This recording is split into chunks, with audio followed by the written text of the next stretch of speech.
17 जुलाई 2025 समय सुबह के 8 बजे नीतीश कुमार के एक सैंडल से एक ट्वीट कि अब से 125 यूनिट बिजली खर्च करने पर कोई पैसा नहीं देना पड़ेगा, यानी 125 यूनिट तक बिजली बिल्कुल फ्री में जलाओ। नमस्कार, मेरा नाम है राज और आप देख रहे हैं न्यूज़ पेज हिंदी। दरअसल बिहार में विधानसभा चुनाव इसी साल अक्टूबर और नवंबर महीने में होने वाले हैं, जिसे लेकर राज्य की सियासत चरम पर पहुंच गई है। तमाम राजनीतिक दल वोटर्स को साधने के लिए हर तरह के हथकंडे अपना रहे हैं ताकि ज़्यादा से ज़्यादा वोटर्स को अपने पाले में लाया जा सके। इसी कड़ी में बिहार के मौजूदा सीएम नीतीश कुमार भी हर तरह के चुनावी प्रलोभन राज्य के लोगों को देना शुरू कर चुके हैं ताकि एक बार फिर से बिहार में नीतीश और एनडीए की सरकार बनाई जा सके। लेकिन नीतीश कुमार का यह चुनावी रेवड़ियाँ कितना फायदा पहुंचाएंगी, ये तो चुनावी नतीजे आने के बाद ही पता चल पाएगा। लेकिन इस बात से बिल्कुल इनकार नहीं किया जा सकता कि नीतीश कुमार के हर रोज नए ऐलान से बिहार चुनाव पर कोई असर नहीं पड़ेगा। आपको बता दें कि नीतीश कुमार ने हाल ही के दिनों में कुछ ऐसे कई बड़े ऐलान किए हैं जिससे चुनाव में नीतीश की पार्टी और एनडीए को सीधे तौर पर फायदा मिल सकता है।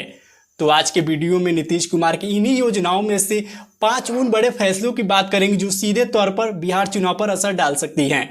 साथ ही विपक्षी गठबंधन यानी महागठबंधन के बिहार में सरकार बनाने स्पेशली तेजस्वी यादव के किए कराए पर पानी भी फिर सकता है। तो आइए बिना देर किए हुए नीतीश कुमार के उन 5 बड़े फैसलों की बात करते हैं।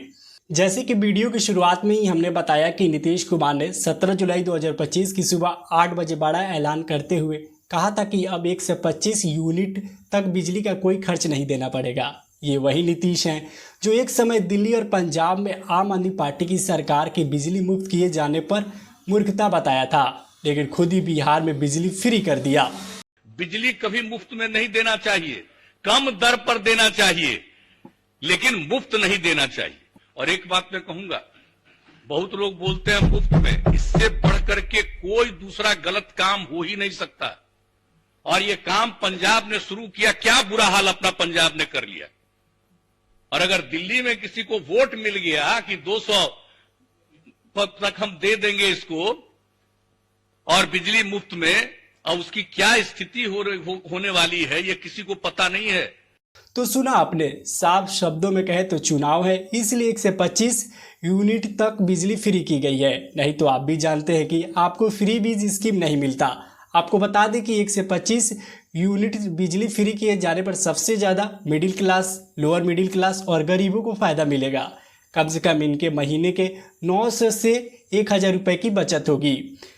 दूसरा फैसला नीतीश कुमार का वो है जिसकी वजह से विपक्षी महागठबंधन द्वारा बिहार की महिलाओं को माई बहन योजना के तहत राज्य के तमाम महिलाओं को 2500 रुपये देने की बात कही गई थी। इसी का काट निकालते हुए नीतीश ने सामाजिक सुरक्षा पेंशन योजना के तहत आने वाली वृद्धा पेंशन, विधवा पेंशन और दिव्यांगजनों की पेंशन में करीब 3 गुने की बढ़ोतरी कर दी। दरअसल 21 जून 2025 को नीतीश कुमार ने अपने एक्स पोस्ट में लिखा, अब सामाजिक सुरक्षा पेंशन योजना की राशि 400 से 1100 रुपये की जा रही है। इससे राज्य के 1 करोड़ 10 लाख से ज़्यादा पेंशनर्स को सीधे तौर पर लाभ मिलेगा। वहीं नीतीश कुमार के इस कदम को विपक्ष खासकर तेजस्वी यादव ने नकलची बताया था। हालांकि अब तो नीतीश कुमार मौका देख चौका लगा चुके हैं, जिससे चुनाव में उन्हें फायदा मिलेगा। वो कैसे, मैं खुद बताता हूँ। दरअसल चुनाव है जिसे लेकर लोगों का मूड जानने के लिए न्यूज़ पेज हिंदी की टीम हर तरह के लोगों से बात कर रही है ताकि बिहार की जनता का मूड जाना जा सके। चुनाव को लेकर मैंने एक बूढ़ी दादी से बात की, उनसे पूछा आप किसे वोट करेंगी। जानते हैं उन्होंने क्या कहा, हम तो ओकरे के वोट करम जौन हमार वृद्धा पेंशन बढ़ौले बा। यहाँ कहीं ना कहीं नीतीश कुमार बाजी मारते हुए नजर आ रहे हैं, इसलिए मुझे लगता है कि इसका पूरा फायदा नीतीश कुमार को मिल सकता है। आइए अब नीतीश कुमार के तीसरे बड़े ऐलान की बात करते हैं। तो नीतीश कुमार का तीसरा बड़ा ऐलान है 8000 से ज़्यादा पंचायतों में मैरिज हॉल को बनवाना। दरअसल चुनावी साल में नीतीश सरकार ने ग्रामीण क्षेत्रों में गरीब परिवारों की बेटियों के विवाह कार्यक्रम में सुविधा के लिए 8000 से ज़्यादा पंचायतों में विवाह भवन का निर्माण कराने का फैसला लिया है, जिनका नाम विवाह मंडप योजना दिया गया है। बाकायदा नीतीश सरकार ने 40 अरब 26 करोड़ 50 लाख रुपए की स्वीकृति भी दी है। बता दें कि इन विवाह भवनों का संचालन जीविका दीदियों को सौंपा गया है, जो नीतीश कुमार का मास्टर स्ट्रोक माना जा रहा है। बिहार में हमेशा से रोजगार के लिए लोगों को एक राज्य से दूसरे राज्य में पलायन करना पड़ता है, जो बिहार के लिए हमेशा से एक बड़ा मुद्दा रहा है। इसी को ध्यान में रखते हुए नीतीश सरकार ने बड़ा ऐलान किया है कि आने वाले 5 सालों यानी 2025 से 2030 तक 1 करोड़ नई नौकरियां और रोजगार के मौके बनाए जाएंगे। इसके लिए उच्च स्तरीय समिति बनाई जाएगी जिसकी अध्यक्षता विकास आयुक्त करेगा। इस समिति का काम होगा राज्य सरकार को सलाह देने और रोजगार बढ़ाने के लिए अवसर ढूंढना। इससे राज्य के युवाओं को आर्थिक मजबूती मिलेगी और उद्योगों को बढ़ावा मिलेगा। साथ ही उद्योग बढ़ने से राज्य में निवेश के नए अवसर आएंगे। पांचवा और अंतिम जो नीतीश सरकार द्वारा चुनावी साल में लिया गया फैसला ब्रह्मास्त्र माना जा रहा है वो है डोमिसाइल नीति। दरअसल नीतीश सरकार ने महिलाओं के लिए डोमिसाइल पॉलिसी लागू कर दी है। जी हाँ, आप बिल्कुल सही सुन रहे हैं। अब सरकारी नौकरियों में बिहार की रहने वाली महिलाओं को 35% का आरक्षण मिलेगा। यानी सरल भाषा में समझे तो किसी सरकारी जॉब में 100 उम्मीदवारों की भर्ती होने वाली है तो उसमें 35 बिहार की महिलाएं होंगी। बाकी राज्यों की महिलाओं को अब जनरल कैटेगरी में कंपटीशन करना पड़ेगा।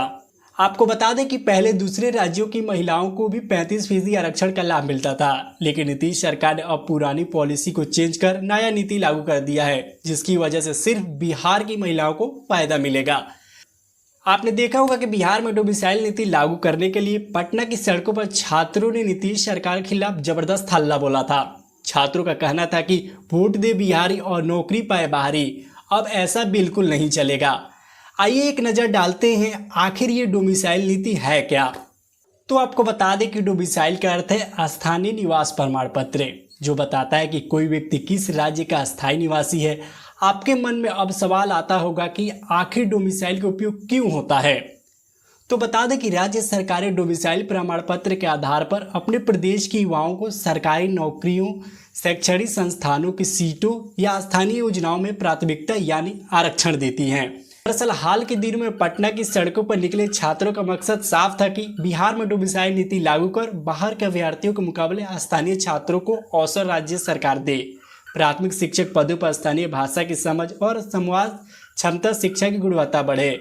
अन्य राज्यों के मुकाबले बिहार में युवाओं का पलायन रुके, अधिक से अधिक युवाओं के पास रोजगार हो जिससे उनका सामाजिक आर्थिक सशक्तिकरण होगा। जैसे अन्य राज्यों ने डोमिसाइल लागू कर स्थानीय युवाओं को लाभ पहुंचाया है, बिहार के युवाओं को भी बराबरी का मौका मिले। अब आपके मन में होगा कि आखिर किन किन राज्यों में डोमिसाइल नीति लागू है। तो मैं यहाँ आपको बता दूं कि डोमिसाइल नीति हरियाणा, मध्य प्रदेश, उत्तराखंड, हिमाचल प्रदेश, राजस्थान सहित कई राज्यों में लागू है। वहां की नौकरियों में स्थानीय युवाओं को विशेष वरीयता दी जाती है। बिहार के छात्र लंबे समय से यह तर्क दे रहे हैं कि अन्य राज्यों की नीति के कारण वो नुकसान झेल रहे हैं। इसी को देखते हुए नीतीश सरकार ने बिहार की महिलाओं के लिए सरकारी नौकरियों में 35% का आरक्षण लागू कर दिया है। नीतीश कुमार के यही 5 बड़े ऐलान अब तक रहे हैं जो चुनाव की दिशा और नतीजा बदलने में बड़ी भूमिका निभा सकते हैं। आप अगर देखें तो नीतीश कुमार के 5 बड़े फैसले में मिडिल क्लास, रोजगार की तलाश कर रहे युवा, बूढ़े लोग समेत हर वर्ग को साधने का प्रयास किया गया है ताकि विरोधी पार्टी को चुनाव में धूल चटाया जा सके। हालांकि चुनावी नतीजे के बाद ही असल में पता चल पाएगा कि इन बड़े फैसलों से नीतीश कुमार को कितना लाभ हुआ। अगर आपको ये वीडियो अच्छी लगी हो तो लाइक, शेयर और सब्सक्राइब जरूर करें। जय बिहार, जय बिहारी, नमस्कार।